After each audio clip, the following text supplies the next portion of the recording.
Okay મિત્રો, હવે આપણે અત્યાર સુધી આગળની વાત કરીએ તો વિદ્યુત પ્રવાહ ઘનતા, તેના પરથી ડ્રિફ્ટ વેગ અને ઓહમનો નિયમ આપણે ભણી ગયા। હવે આ જે બધી થિયરી આપણે ભણી ગયા એના પરથી આપણને જે દાખલા આપેલા છે તેની આપણે વાત કરીએ, એને આપણે સમજીએ। તો પહેલો આપણે હવે જોઈએ તો અહીંયા આપણે ઉદાહરણ 1 ની વાત કરીશું।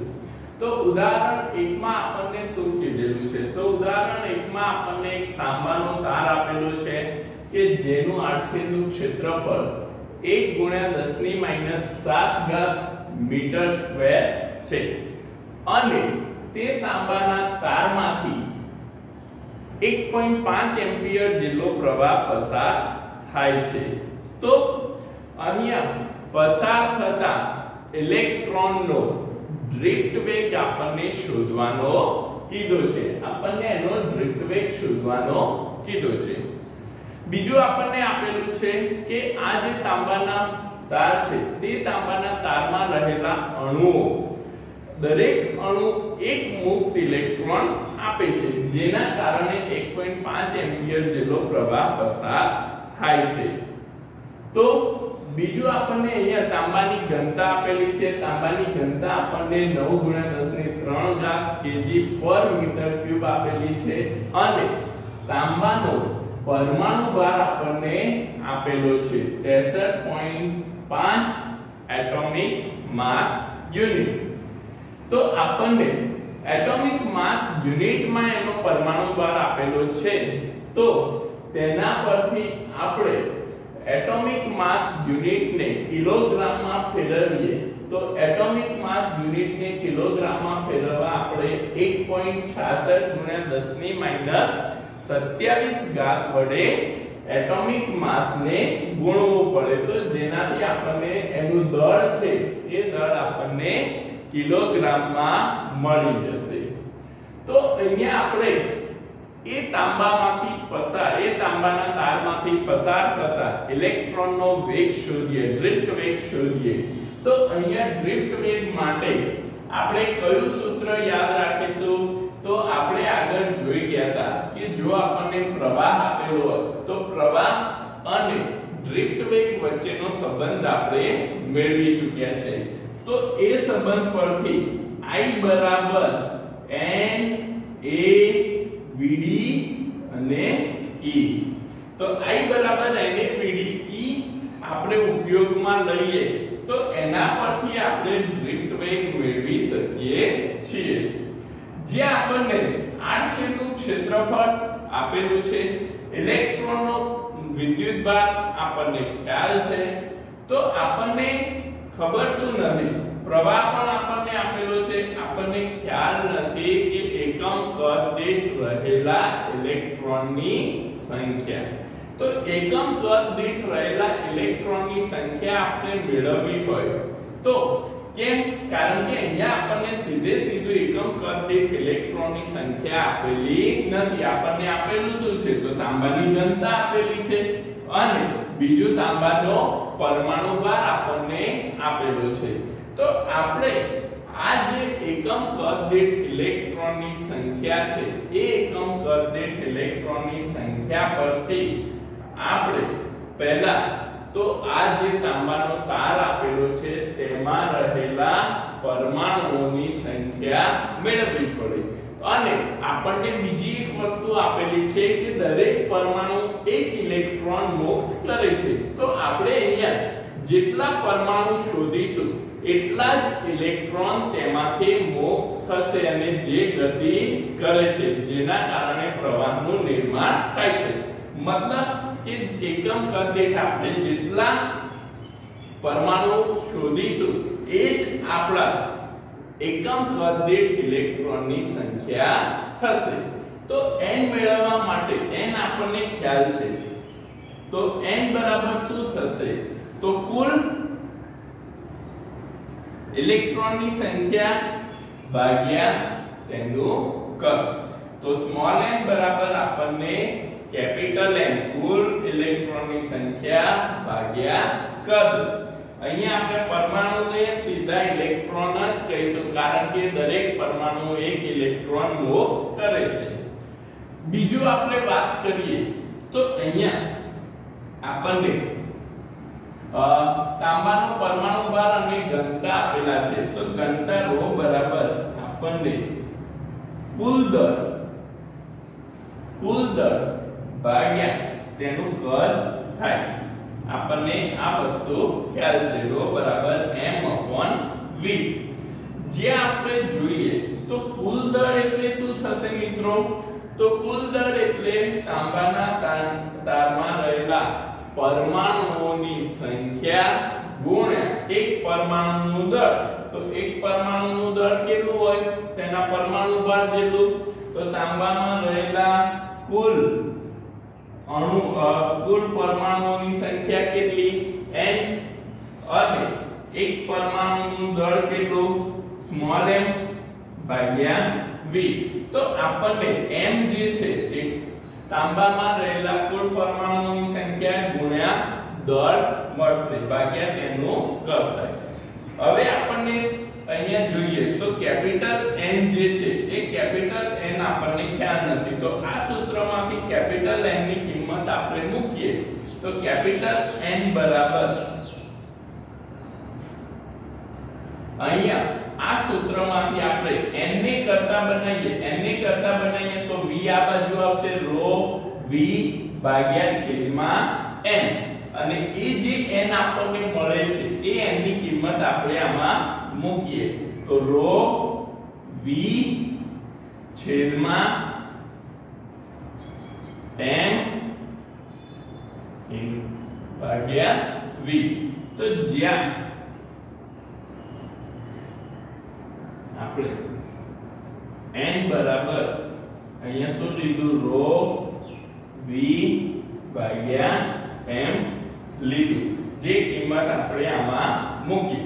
હવે અહીંયા કદ કેન્સલ કરીએ તો સ્મોલ n બરાબર આપણને ρ ભાગ્યા m મતલબ ઘનતા ભાગ્યા તાંબાના પરમાણુ ભારમાં મળી જશે.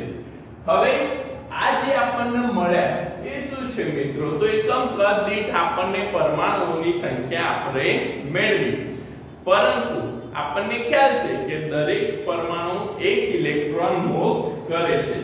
તો હવે આપણે આ જે આપણું સમીકરણ છે એ સમીકરણમાં Vd ને કરતા બનાવીએ તો Vd બરાબર ડ્રિફ્ટ વેગ Vd બરાબર I ભાગ્યા n a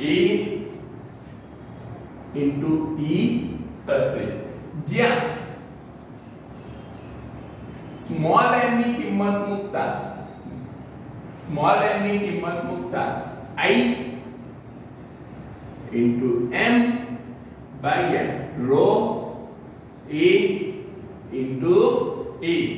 હવે આપણને જે ડ્રિફ્ટ વેગનું આ સૂત્ર મળ્યું એ ડ્રિફ્ટ વેગના એ સૂત્રમાં દરેકે દરેક વેલ્યુ મૂકીએ તો આપણને ડ્રિફ્ટ વેગ મળી જશે.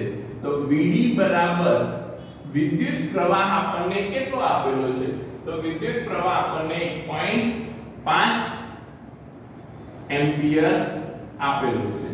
બીજો આપણને તાંબાનો પરમાણુ ભાર 63.5 ગુણ્યા 1.66 ગુણ્યા 10 ની માઈનસ 27 ઘાત મળી છે.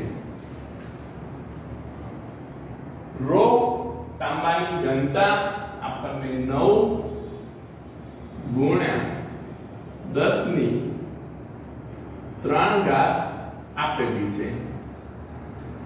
આડછેદનું ક્ષેત્રફળ આપણને 1 ગુણ્યા 10 ની માઈનસ 7 ઘાત આપેલી છે. અને ઇલેક્ટ્રોનનો વિદ્યુત ભારની વાત કરીએ તો 1.6 into 10⁻⁻19.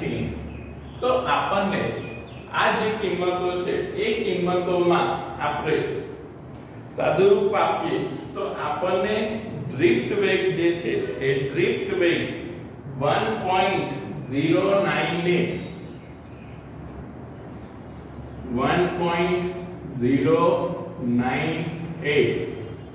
ગુણ્યા 10 ની -3 ઘાત મીટર પર સેકન્ડ મળશે। મિત્રો મેં અહીંયા જવાબ તમને આપી દીધેલો છે, કેલ્ક્યુલેશન તમારે જાતે કરવાનું છે। તો આપણને અહીંયા જે આપણને ઘનતા અને પરમાણુ ભાર આપેલો છે, વિદ્યુત પ્રવાહ આપેલો છે, તેના પરથી એ તાંબાના તારમાં ગતિ કરતા ઇલેક્ટ્રોનનો ડ્રિફ્ટ વેગ મળે છે। ઓકે મિત્રો, હવે આ જ ઉદાહરણમાં આપણને બીજો ભાગ આપેલો છે બી। તો બી ભાગની વાત કરીએ તો બી ભાગમાં આપણને આપેલું છે કે અહીંયા મળતા ડ્રિફ્ટ વેગને પહેલું બી ભાગમાં પણ બે ભાગ આપેલા છે। તો પહેલા ભાગની વાત કરીએ તો અહીંયા મળતા ડ્રિફ્ટ વેગને રૂમ તાપમાને ગતિ કરતા તાંબાના અણુઓની ઝડપ સાથે સરખાવો।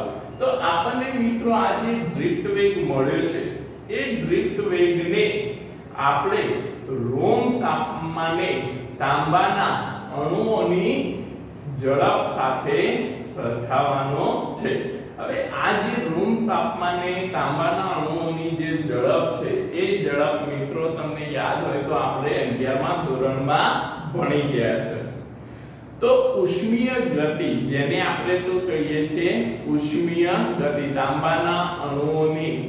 તાંબાના પરમાણુઓની ઉષ્મીય ગતિ આપણે મેળવવી પડે। તો આ જે ઉષ્મીય ગતિ મેળવવા માટે આપણે આગળ 11મા ધોરણમાં જે સમીકરણ ભણી ગયા છે તેની આપણે વાત કરીએ તો સરેરાશ ઝડપ આપણે ઉષ્મીય ગતિ માટે સરેરાશ ઝડપ મેળવતા હતા, Vrms ઝડપ આપણે જેને કહીએ છીએ। તો Vrms ઝડપ જે છે એ Vrms ઝડપ મેળવવા માટે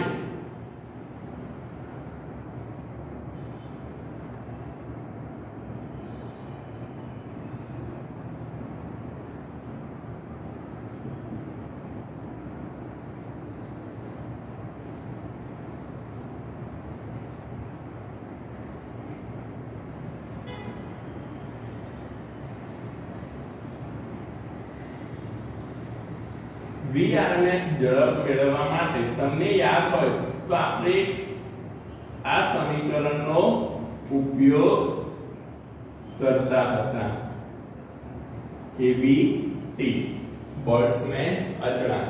આપણને તાપમાન કેટલું કીધું છે, રૂમ તાપમાન આપણું થશે T બરાબર 27 ડિગ્રી સેલ્સિયસ। તો જેને આપણે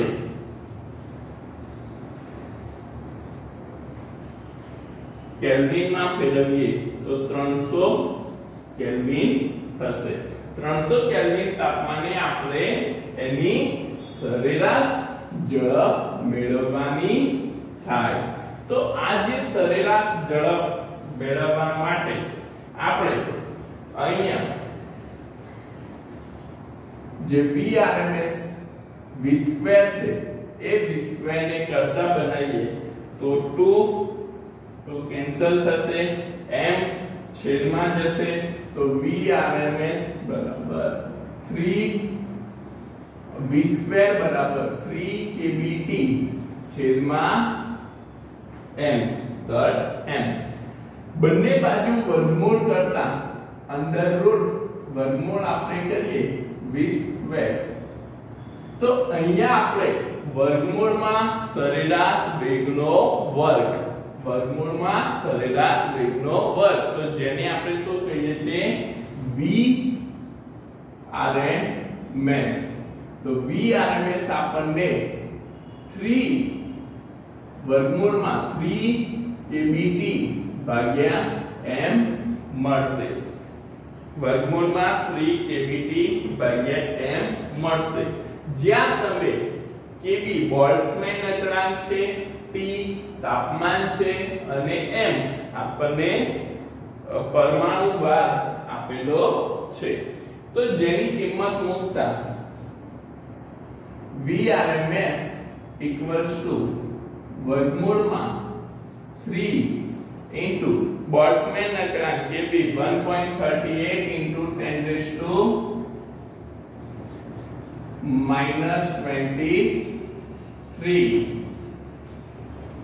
ગુણ્યા તાપમાન T આપણને 300 કેલ્વિન મળ્યું. તાપમાન આપણે અહીંયા રૂમ તાપમાન કેટલું મળે છે? 300 કેલ્વિન મળે છે,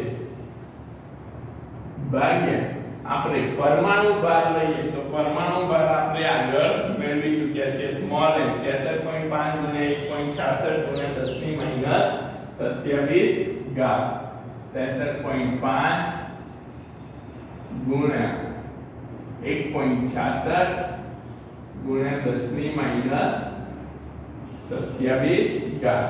ઓકે મિત્રો, તો આપણે અહીંયા જ્યાં આને સાદુરૂપ આપીએ તો Vrms આપણને શું મળશે? તો Vrms ની કિંમત 343.2 મીટર પર સેકન્ડ મળે છે. તો જ્યાં આપણને Vrms ની કિંમત મળી. હવે આપણને શું કીધેલું છે? તો અહીંયા આપણને ડ્રિફ્ટ વેગને RMS વેગ સાથે સરખાવવાની વાત કરી છે. તો ડ્રિફ્ટ વેગને RMS વેગ સાથે સરખાઈએ તો બંનેનો ગુણોત્તર લેતા Vd ભાગ્યા Vrms બરાબર, તો ડ્રિફ્ટ વેગ આપણને કેટલો મળ્યો છે? 1.098 into 10⁻³ ભાગ્યા RMS વેગ આપણને કેટલો મળ્યો? 343.2. તો જેને આપણે સાદુરૂપ આપીએ તો Vd by Vrms equals to આપણને મિત્રો મળશે 3.2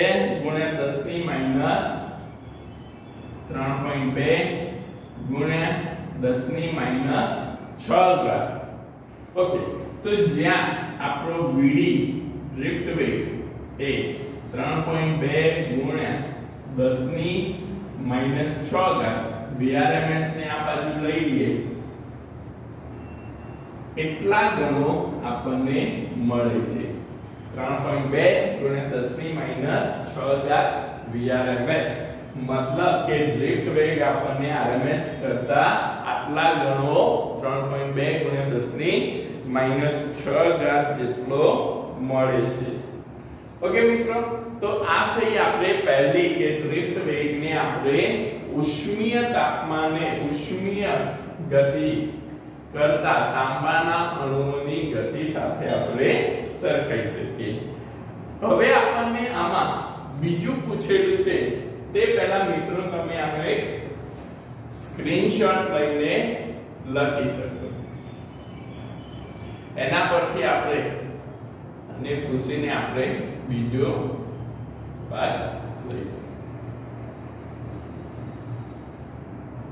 એક સ્ક્રીનશોટ લઈ લો.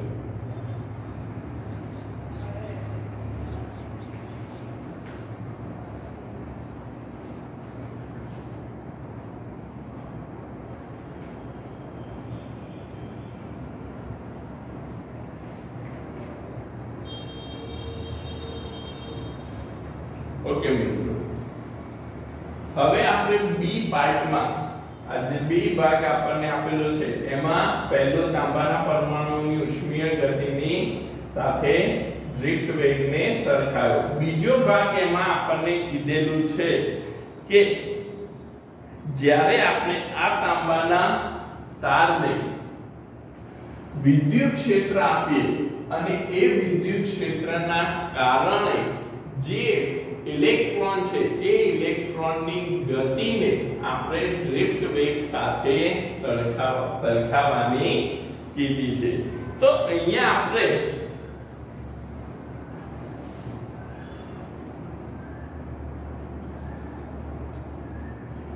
તાંબાના તારને વિદ્યુત ક્ષેત્ર આપતા. તો મિત્રો જ્યારે આપણને એક વસ્તુ તમારે ધ્યાનમાં રાખવાની છે કે જ્યારે આપણે કોઈ પણ વાહકને વિદ્યુત ક્ષેત્ર આપીએ છીએ તો એ વિદ્યુત ક્ષેત્રના કારણે એ જે ઇલેક્ટ્રોન છે એ ઇલેક્ટ્રોનનો